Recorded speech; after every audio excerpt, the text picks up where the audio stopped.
Live from Atlanta, Georgia, it's Cruz Control! Today, your host, Dr. Cruz, welcomes her guests, students from the 8th grade Superintendent Student Council and the Pendergast Governing Board. And now, here is your host, Dr. Jennifer Cruz! Good morning, NSBA. If we haven't had the chance to meet yet, I'm Jennifer Cruz, the proud superintendent for the Pendergast Elementary School District. Thank you so much for joining us today. You are in our live studio broadcast of Cruz Control. It is my monthly torture session that Ray does. He puts me in front of a camera. The fantastic part is that I get to talk with our amazing students. And so we brought 4 incredible young people today to join us for a live edition of Cruz Control. And right now, I would like to go ahead and welcome our students to join me up on stage. First, we have Malia from Via de Paz. Next, we have Jacob from Rio Vista. Madison from Garden Lakes. And Jacob from Desert Valley Elementary.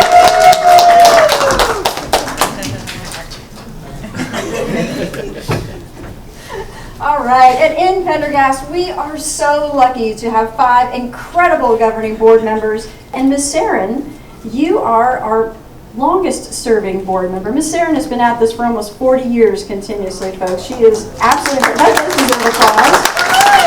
And I'm going to ask her to come on up and tell a little bit about the Pendergast community so they can kind of know where we're at. Thank you, Dr. Cruz. Good morning, everyone. I'll tell you a little bit about the Pendergast School District, which I love. 39 years on the board. But we serve the communities of Phoenix, Avondale, and Glendale and cover 20 square miles. We serve 8,300 preschool through 8th grade students at our 12 schools. We're 75% Hispanic. And then our mission statement, the Pendergast Elementary School is a high-performing collaborative community, preparing our students to compete in a globally society. Our vision, innovative schools, empowered students. We also take that innovation to our values, and we also have integrity, inclusion, and community. And what do we mean about community? Community means every single person in our district. Our administrators, our teachers, our support staff, our students, our parents, community members, and our business partners. And they help us make decisions. One of those decisions was when we revised our strategic plan.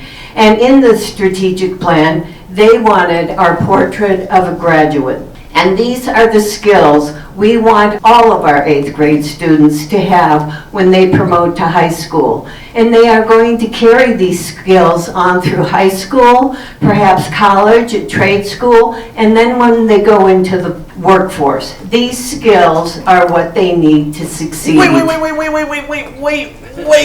Wait. Dr. Cruz, Miss Sarin, I am so sorry for interrupting you. Look, I get my part is coming up soon, right? But I am just so excited to tell all of these wonderful people here about Pendergast. Miss Sarin, so before I rudely interrupted you, my apologies again. You briefly mentioned our portrait of a graduate, is that correct? That is correct. Yeah, portrait of a graduate, it is so important to Pendergast. It's really one of the things that makes us special. However, I think that someone who is promoting from a Pendergast school in just a month, someone who basically lives in this portrait of a graduate every single day should be the one to talk about it. Dr. Cruz, is it okay if I talk about it a little bit more? I'm going to get permission from my board president. Jacob, take it away. Thank you. The boss says yes. All right. So, portrait of a graduate. It's a list of 6 skills that Pendergast scholars are expected to have mastered by the time that they promote from Pendergast. This chart is hung up in every single Pendergast classroom to just show how important the skills on the portrait of a graduate are. Let's take a look at some of them right now. So we've got our technology skills, we've got our character, we got our career success skills, we got our collaborator, we got our problem solver, and we got our communicator. And so as a member of the Superintendent Student Council, which we'll talk more about later, we utilize these skills every single day. And we're going to continue to utilize these skills long into our future. Hence why it's so important to have them mastered at a young age. So yeah, that's a little bit about our portrait of a graduate. Thank you so much for letting me speak about it, Dr. Cruz and Miss Saren, and my apologies for interrupting again. However, I don't think that we could run this show alone, right? No, we need someone with a little bit more background on our Superintendent Student Council, someone who knows a little bit more about the behind the scenes. Dr. Cruz, is it okay if I invite Miss Polmeyer, the mastermind of the council, up to the stage so we can get this show going? I'm about to give you my keys and badge, Jacob. I think you're ready to launch. Absolutely. Let's have Mrs. Polmeyer come on up. Carrie? Thank you for that, Jacob and Dr. Cruz. We have an incredible program, the 8th grade Superintendent Student Council, but we couldn't do it alone. We have 6 sponsors, which are the advisors of the council. These 6 adults do the programming throughout the year for the students. Of course, our wonderful superintendent, Dr. Jennifer Cruz.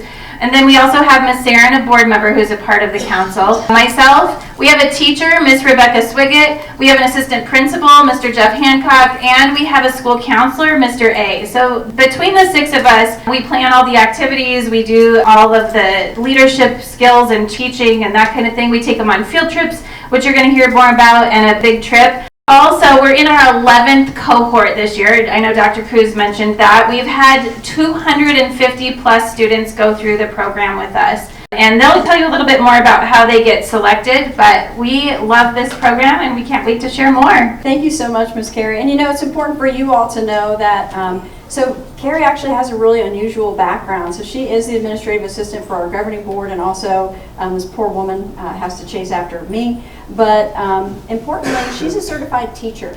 And so that's really important to have someone that has that kind of skill and background that she really is using every day as we're thinking through some of the different things to do with our students and some of the logistics related to our programming. So if you have questions about logistics, operationally, how we make this work, Ms. Carrie is actually the brains behind the operation. They just roll me out, wave to the crowd, and fantastic.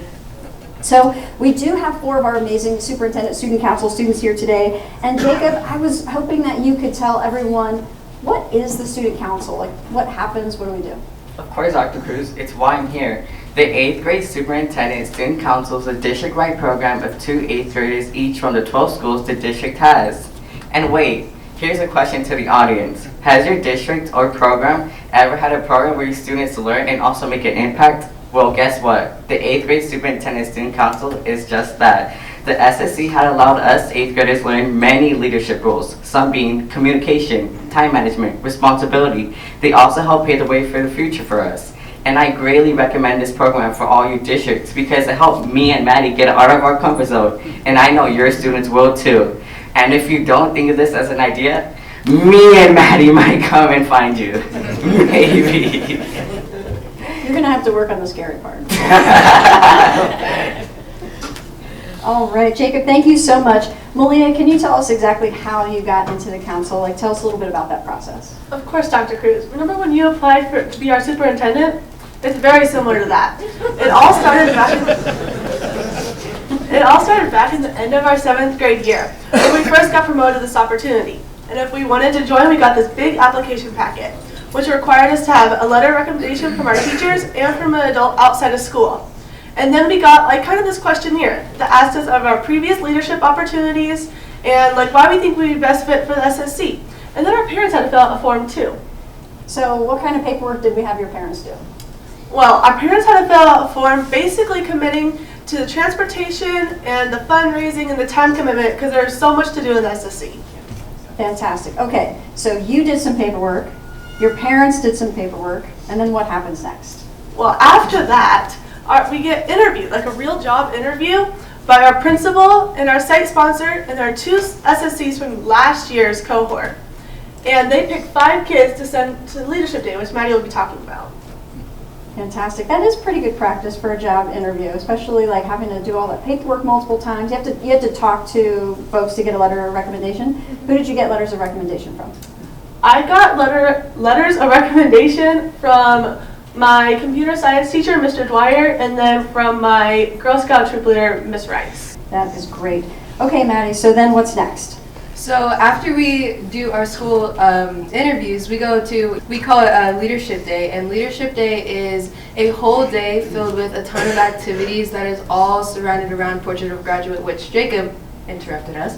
But that's what the whole day is about, and we do so many fun activities that really get us to show how do we show these skills of the portrait of a graduate. And the whole entire day, all the staff is watching us and seeing how well do we display the traits of the portrait of a graduate. And after that day, we wait literally like 20 years. It was 3 years. But the point is, it felt like a really long time waiting for our email to see did we get in or not. And let me tell you, once you open that email and it's like, congratulations, you got in.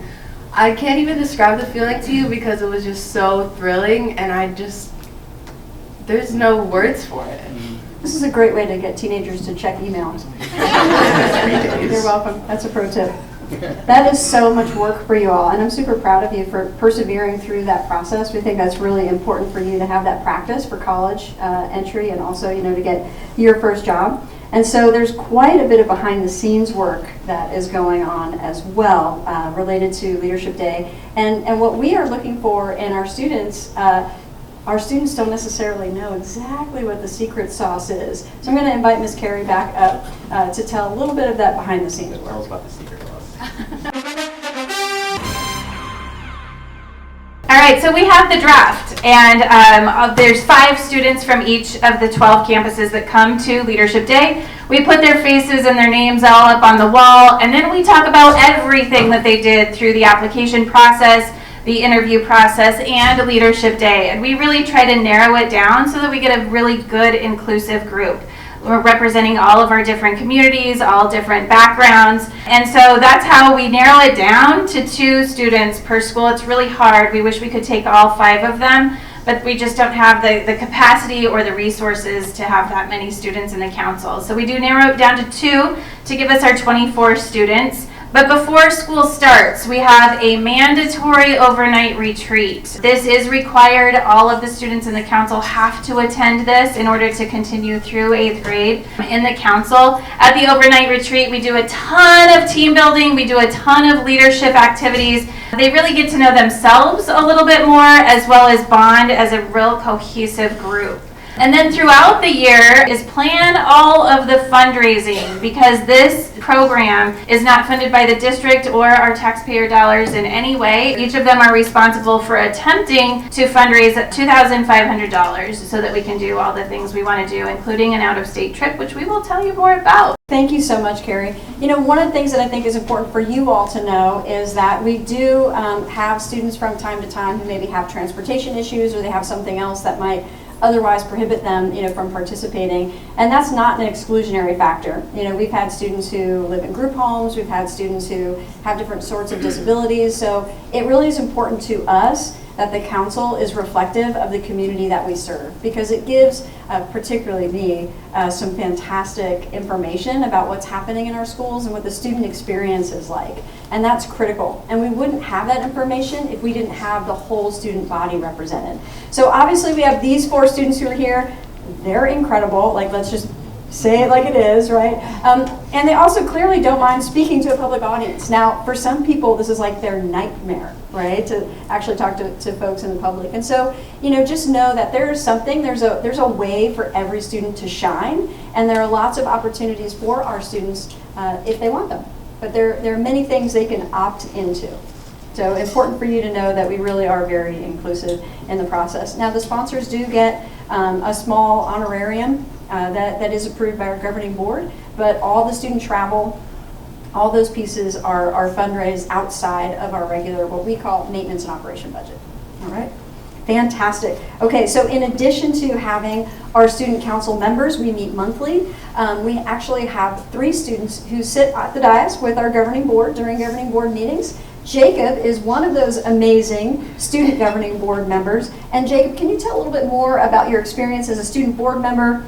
How did that happen? How did you become a student board member, and what's that experience like? Yeah, of course. Okay, so during our overnight retreat, which Ms. Pohlmeyer just talked about, we were told about an absolutely amazing opportunity, and that was the opportunity to be a student board member. So as a student board member, it is your responsibility to represent 4 of the 12 Pendergast schools in our district at each of the board meetings by giving 2 brief reports on the hottest current or upcoming events at each of your schools. You're also allowed to ask questions or make comments about the wide variety of presentations that are given at the board meetings. That's fantastic. So how did you get selected to be a board member? Oh, okay, the election process. The election process was definitely interesting, I would say. We had to film. They all agree. Yeah, I see y'all. Okay, hold on. So we had to film a 1 minute and 30-second video explaining why we would be an ideal student board member. That was like a campaign video. That wasn't the interesting part though. That's pretty traditional. What was interesting was who had the voting power. So none of the adults had voting power. Not our site sponsors, not our advisors, not our governing board, not Dr. Cruz, not Ms. Pullmeyer, not Ms. Sarin. None of the adults had voting power. Who had the voting power? That was the other 23 SSC members. And so this is especially interesting because we had barely known each other at the time. We had met a grand total of 3 times during the banquet, leadership day, and the overnight retreat. So we really had to be efficient, charismatic, and convincing with our video. So for my video, I had an interview with an AI version of Barack Obama. It was honestly super funny. I'm a little comedian. Somehow that was good enough. Somehow it was good enough to land me the position, and so now I get to sit alongside our governing board and superintendent at the board meetings, contribute a little bit directly to our school board. You know, there's a bunch of governing board members and superintendents in the audience, I would guess. I would highly recommend that you guys try to make an effort to set up some sort of student board member system at your governing board meetings. I think that you guys would really appreciate getting the insight of students at your governing board meetings. Speaking of, Mr. Arenas, so you've been a board member for quite some time. I believe you were around before the first generation of student board members. Can you give us your perspective on student board members? Thank you, Jacob. Yeah, generational. Thanks. I'm a real young guy. Thanks, Jacob. Thank you for being here. No, when I think of the perspective, voice, and intel, so PVI is what I think our students bring to our platform and to our system here. So it's perspective because we're getting the perspective of our young students, right? Students who are practitioners, who are living every day in our schools. Voice is very important to us. When you hear a 13-year-old student talk to us and board members and to their leaders on their respective campuses, because this is spread out throughout the district. So it's not only with the board members, it's with their leaders on their campuses, right? And intel, to get the barometer, to get the temperature check of what's happening on our campuses, especially you're all leaders on your campuses. In the springtime, what's happening? People are checking out, right? Not for the wrong reasons, it's springtime. Students, staff members, so for us, it gives us that opportunity to listen to voice, get the perspective and the intel, what's happening on our campus. And once again, it's not just the board members that they're communicating with, it's their respective leaders, their teachers, leaders, maintenance, cafeteria people on their campuses. So for us, that's a platform that's very, very important in the space that's very important to us. Thank you, Jacob. Yeah, no, thank you. Thank you so much, Mr. Arenas. So Jacob, we get asked by a lot of other districts if, as a student board member, do you get to vote? So when the governing board, is taking action on items, are you a voting member of the board?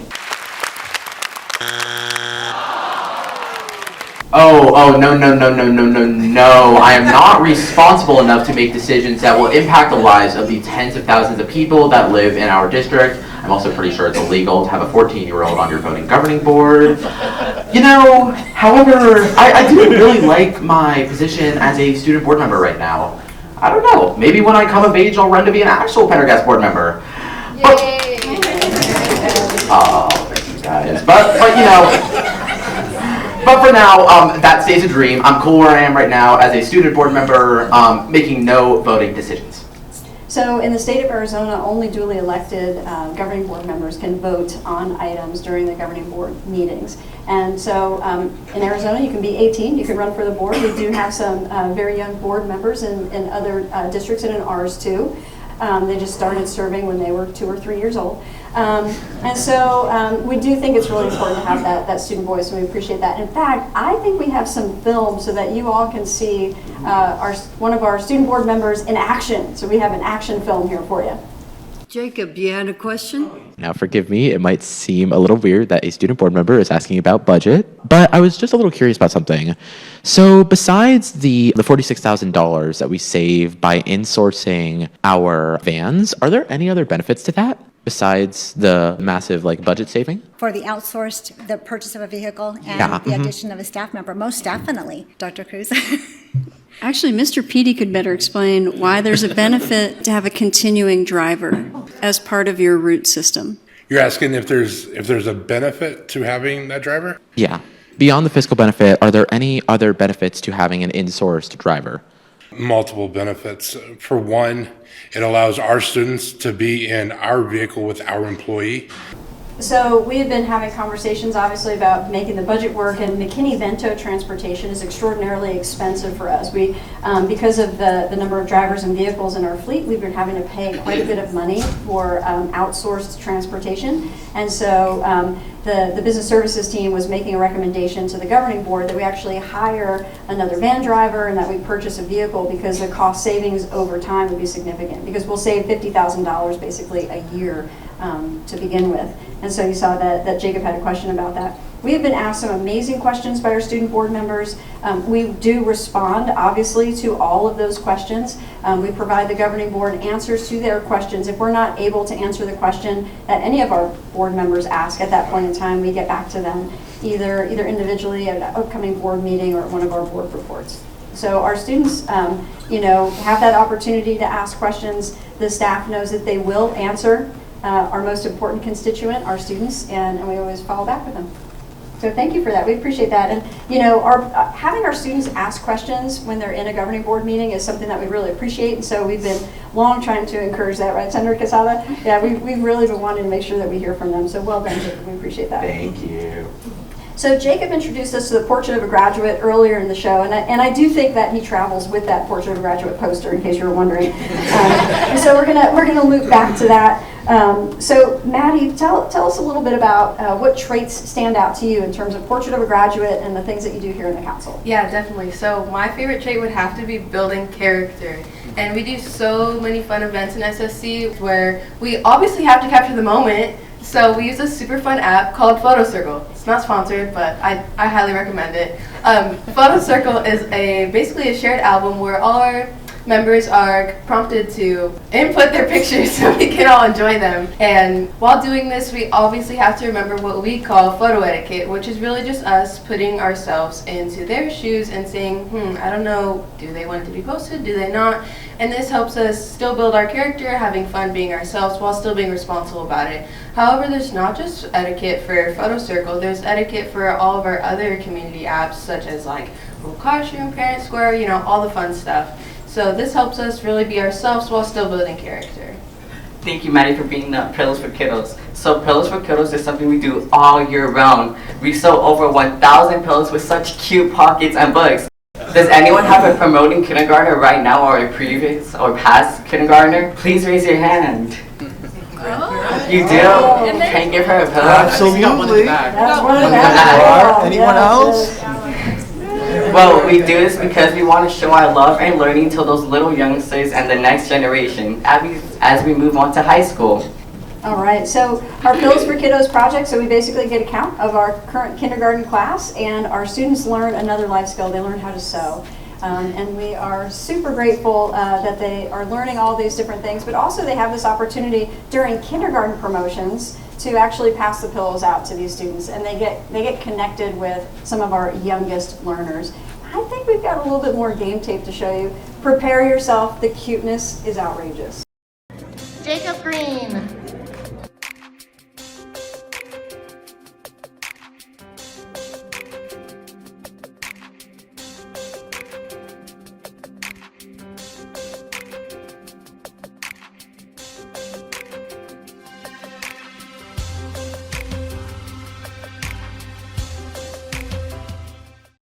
Last year was actually the first year that our students who had received pillows were old enough to be in the 8th grade Superintendent Student Council, and we were so surprised when their families had pictures and video of them. So we like to feature that whenever we are talking about the council. And you know, I would be remiss if we didn't shout out Miss Saren, who actually helps with quality control. She does a lot of our sewing instruction with our students, but also she closes all of the pillows. So Miss Saren has actually had an active part in all of the pillows that we have given out over time. That's probably right around 11,000 pillows, right? Yeah, amazing. Right now you're all like, well, thank goodness I'm not on that board. No, she is amazing. We're so thankful for Miss Saren. Sue, did you want to come on up and add anything about the Pillows Project? Thank you, Dr. Cruz. Yes, I love the Pillows for Kiddos projects. It's near and dear to my heart. We actually teach our SSC students, you know, a skill, and that is sewing. First, they have to cut it out. They have to pick the material and cut the material, the pattern material. But we actually teach each and every one of our SSC kids to sew. And some of them are a little hesitant at first. It's like, no, I'll go stuff the pillow. And it's like, no, you'll sit here and sew with me. Well, when they sew the first couple pillows and then you tell them to turn it right side out and they see, hey, I have created something, you know, they go back to sewing and they really love it. And they really see the fruits of their labor come kindergarten promotion. They tell the parents about the service project, and then they hand the kindergarten kids the pillows. And all of them, they'll hug the pillow or they'll lay on the pillow when they go back to their chair or rip out the book and start reading it. It really shows them that our SSC kids have truly made a difference. Thank you, Dr. Cruz. Oh my gosh, thank you, Susan. We really can't thank you enough for everything that you do with the council. How many travel miles have you put on now, traveling with the kids? Are we over 30,000 miles? Oh, I'm sure. Yeah. So Miss Saren also comes with us on our out-of-state trips and our college and high school trips. So she's critical to the way that our council works. So Malia, I know that collaboration and communication are a big part of what we do. I think that you all are probably masters of communication at this point. So Malia, tell us a little bit about why these things are important. Of course, we use communication collaboration with you almost every day, but we also use it with our school site sponsor and our principals to get input on our community and schools. We also showed this when we did our Know Before You Go presentation, which is where us and our other school SSC, we got chosen 2 places that we are going on our New York and DC trip, and we got to present to them, to the whole council. So we would all have equal background information of where we are doing and where we are going, because the council takes us on an out-of-state trip every single year. That is amazing. So we do work, this is actually probably our largest expense, is actually taking our students out of state. And we think that is so important for young people to see the world and to see themselves out in the world, beyond where we live. We often, that's not necessarily the case with these students, but we often have students who haven't left the county, who are on the council. Certainly, many of our students over time, this has been the first time that they've been on an airplane when they get to go out of state with us, and so we just think it's a wonderful opportunity. So I know that we see historic sites. We visit some museums, right? You saw the Botanical Gardens while you were here? The Botanical Garden was so pretty. I know, right? Go to the Botanical Garden if you have extra time. It's fabulous. So can you each give just a really quick highlight? What was a highlight from the trip, Malia? Of course, Dr. Cruz. My favorite place is when me and 3 other students from, of course, SSC laid the Pendergast wreath on the tomb of the unknown soldier at the Arlington Cemetery. My favorite highlight of the trip was visiting the Washington, D.C. and getting to look at the Smithsonian Museum. I got to see my teddy bear, which was actually the first teddy bear Theodore Roosevelt ever made. Or had. It's technically Jacob's. I don't know how it ended up in the museum. My favorite part of this trip would have to be going to New York and seeing the top of the rock, where I finally got to see what Alicia Keys meant by seeing the concrete jungle, where apparently my dreams are made of. As you can see, I got my gorgeous picture on top of the rock, and I just completely fell in love with the New York lights, and it was awesome. Okay, so my favorite New York City moment was getting to see Wicked live on Broadway at Gershwin Theater. The singing, the dancing, the acting, the Broadway magic. How did they do some of that stuff? I was baffled, but I was amazed.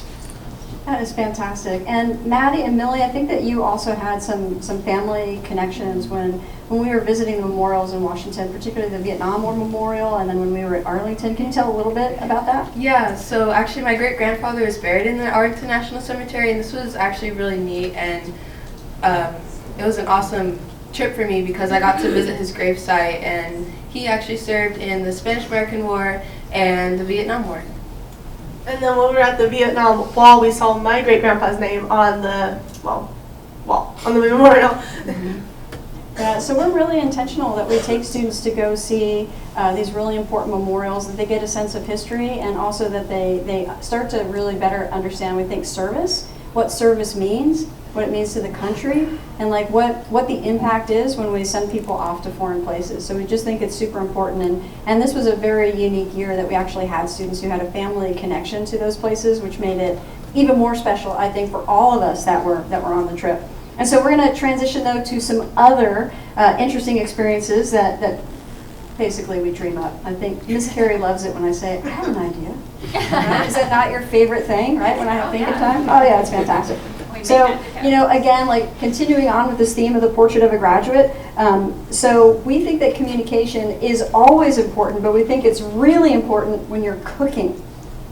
So prior to our trip, so basically what the students don't know is that we're testing out our trip groups. We're trying to check and make sure that the dynamics of the small group that we're going to have the students in, particularly when they're doing their overnight, is positive. Because we need to make sure that we put the kids in safe groups, that they're going to make good decisions together. Because obviously when they're in the hotel room, we are not in there with them. And so, we give them sharp knives and stuff and we see what they'll do. It's a fantastic stand-in for taking the kids out of state, right? So you were in groups that you were eventually going to be in with your trip. And so tell us a little bit about Chopped. Of course. Chopped was a cooking competition that we did like the last meeting before we went, and I had my group so prepared. We were all like step by step, everyone had a job, and we were just like, we got to the meeting, we were just hanging out like we normally do, and we started our competition, and they started the clocks. I think we had about an hour and a half, and then they threw like this crazy ingredient on us, and we had to really use our communication skills because we had to change our whole plan because they decided to throw a curveball at us. It was not it. It was all seasoning bagel. Another time we got to collaborate and communicate other than Chopped, which was super fun, was Booth or Treat. So Booth or Treat is an SSC fundraiser and community event all in one. So we do this at Peter Pepper Pizza, which is a community-based restaurant where there's arcade games and then obviously everyone's favorite pizza. So there, each school's SSC members had to plan and create a booth that we got to decorate and put up some fun candy and games for kids, and they come around in their super fun Halloween costumes. We pass out candy, and obviously they get a whole load of it. And their parents are like, why do you give our kids candy? But anyways, this is so fun, and we get so much time to talk to the community and really just see what's out there. Yep, so it's another great opportunity for our students to give back. It's obviously a safe and family-oriented event when we do Booth or Treat, and we're super grateful to our community partners that are willing to do these kinds of fundraisers with us. So, Jacob, you also have some different opportunities to represent Pendergast, not just here, but in other places as well. So can you tell a little bit about that? Yeah. Oh, okay. So before I start, I just want to say that my group won the Chopped contest. It's just like, I was hoping that would come up. Yeah. It's just we got lucky with our mystery ingredient. It turns out that adults really like cinnamon-covered pretzels and ice cream. Okay, but that's besides the point. That's besides the point. Representing Pendergast. Okay. So a little bit of background. When I first got into the SSC, I really knew that this was going to be a special opportunity for me. And as long as I put in a lot of effort, I would get a lot out of it. So I really made it my mission to attend every single SSC event that I could. And because of that, I've gotten to represent Pendergast a good amount of times at external events. The first time that I, as well as a few other SSC members, represented Pendergast was at the 9/11 Tower Challenge, where we climbed 2,071 steps in honor of the first responders who climbed 2,071 steps during the 9/11 terrorist attacks. I also represented Pendergast at the Glendale Chamber of Commerce Biz for Biz event, where we promoted Pendergast to the entire West Valley of Arizona, kind of like how we're promoting Pendergast to you guys right now. When we went to Washington, D.C. at Arlington Cemetery, I as well as 3 other SSC members got to lay a wreath at the Tomb of the Unknown Soldier, honoring all the soldiers who fell during World War I, World War II, the Korean War, and the Vietnam War. And my favorite moment representing Pendergast was at the YMCA Youth and Government Model Legislative Program, where basically I as well as 7 other SSC members and then 100 other middle schoolers from all across the valley gathered in the state capitol. There's also 300 high schoolers, but they're separate. Anyways, so we all gathered in the valley with a bill that we have been workshopping for multiple months, and that bill would get debated. And depending on how that debate goes, it would either be passed and turned into an Arizona state law or killed. So it sounds simple, but it was a lot more complicated than we thought. We had a lot of preparation for it, and it was just so fun. I met so many amazing people, some that I actually still talk to this day. And ideally, I'm going to be able to do this program again, hopefully with Pendergast.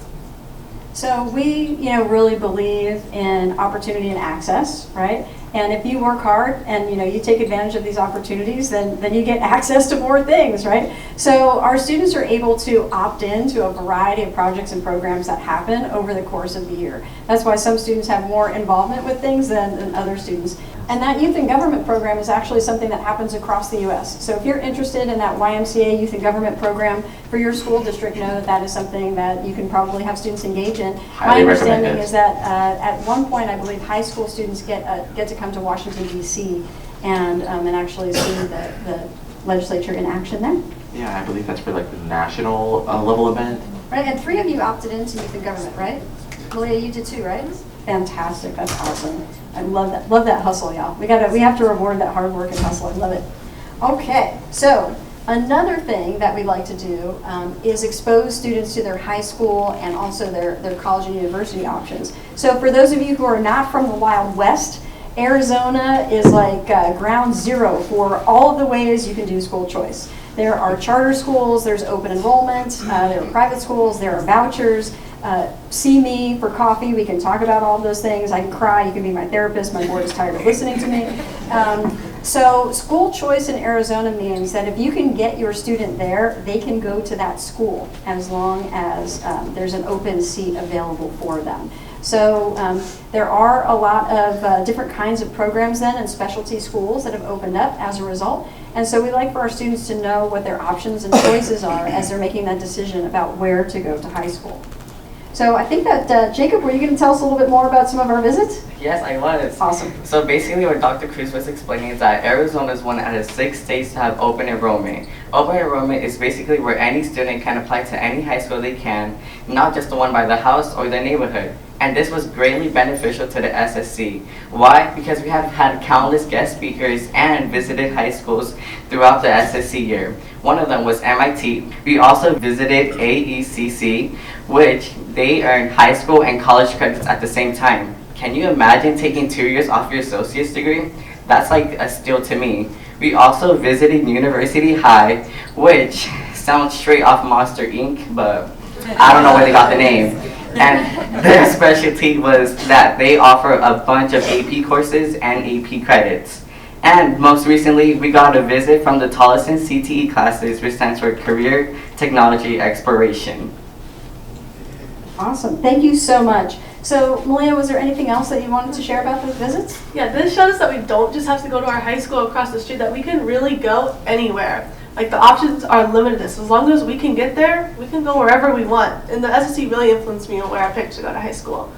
So sometimes our families aren't aware of their school choice opportunities. We're not always the target market for some of those particularly higher end opportunities for students. So we like to make sure that all of our students across the system know what all of their choices are. Again, part of our goal to have empowered learners is having them know what their choices are and advocate for themselves, right, in those choices. So tell us a little bit about college visits, because I know we don't just visit high schools. We think it's so important for students to have the vision of themselves in the future. So tell us about some college visits. Oh yeah, college visits. I'll go ahead and speak on that, please. Okay, so so the very first college that we went to as part of the SSC was #1 in innovation, Arizona State University. When we went to Washington, D.C., we went to both Georgetown and Howard universities, and very recently we went to the local Estrella Mound Community College. So we got the public high school, college. We went to the private private college and a community college. So we got the whole bundle in 8th grade. And don't worry, we didn't just go to high schools and colleges. We got career exploration too. So we're not just worried about our education, but obviously where education takes us. So one of our first visits was Orchid Winslow. Orchid Winslow is an architecture firm, and we're actually partnered with them, and they design most of Pendergast buildings. So on this trip, we got to see what a day in the life as an architect was like, such as picking paint colors, contrasting carpeting, picking out all the fun things to, make beautiful structures. After we got to see what it was like and their normal day-to-day life, we got to break off into groups and create our own school. This was a super fun visit. However, I'd have to say my favorite visit was Westmeck. Westmeck is technically a high school, but it's part-time. So you still go to your normal high school, but you go to Westmeck as well. And you get to engage in their CTE classes such as welding, mechanics, coding, law and public safety, and a whole ton more. On this trip, we also got to break off into groups and make some really fun stuff, and it really just like squeezed our brains and got us to get our minds thinking of like what's going on there and what do we have to learn. But before the year is done, we still have a few more field trips, and one of them happens to be at Midwestern University, where we get to see some pharmaceutical and some dental projects where we get to see like physically what do they do and some hands-on work. And then our last trip for the year will be a district project actually, which is core construction, and we get to see what they're up to on our campuses. And not to mention, so as the SSC, we've gone to a bunch of amazing places, but we've also had a bunch of amazing people come to the SSC. As Dr. Cruz said, we had our very own Senator Quesada talk to our youth and government group about his experience in the Arizona Senate, just to kind of steal us for the conference. We have the AAEC parliamentary procedure team come in, teach us how that runs so that we don't get interrupted because we're talking wrong during the conference. We've had some awesome people talk to us about mental health, getting the right amount of sleep, financial literacy, how to do your taxes, all super important stuff that we're going to need when we're adults, just in 8th grade. The SSC is so fortunate to have so many awesome guest speakers come in and talk to us about some amazing skills. So I know that you all, particularly because you all are pretty busy people, have the opportunity to choose to do a lot of different things, right? And one of our goals has been to make the 8th grade Superintendent Student Council something that we call value add, right? So it's something that brings a benefit to you in your life in some way. So has it been useful? Oh yeah, 100%. Interesting, we would do it again, we would do it. If I do it again, I would. Continue. I'm gonna repeat 8th grade. So disappointed, yes, you can jump on that, yeah. I want to be clear, I did not think of this. I'm not that smart. The previous superintendent had actually started the Superintendent Student Council, and I'm just lucky enough to have the opportunity to continue it. And again, it's because of our amazing governing board and their outlook on community service that we're able, to do this kind of work. And certainly, honestly, realistically, I could not manage and run this on my own. I have too many other unusual things that come up. It really takes someone who is spearheading the program, and I can't thank Carrie Pohlmeyer enough for the work that she does. Thank you, Ms. Pohlmeyer. Awesome. And with that, we are going to wrap up, but please come up and talk to us. We would love to answer your individual questions. We'd love to be connected with you. There's Pendergast swag around. We hope that you will tell everyone about us. And we are located at 91st and Indian School in the West Valley. If you have ever watched a Cardinals football game, you were probably cheering for someone else. But that's where our school district is. I know, poor Mr. Arenas. I'm sorry, sir. I had to do it. So that's where we're located. We'd love to have you come visit us sometime. Take care, everybody. Thank you. And don't forget, Pendergast is a district that believes in you.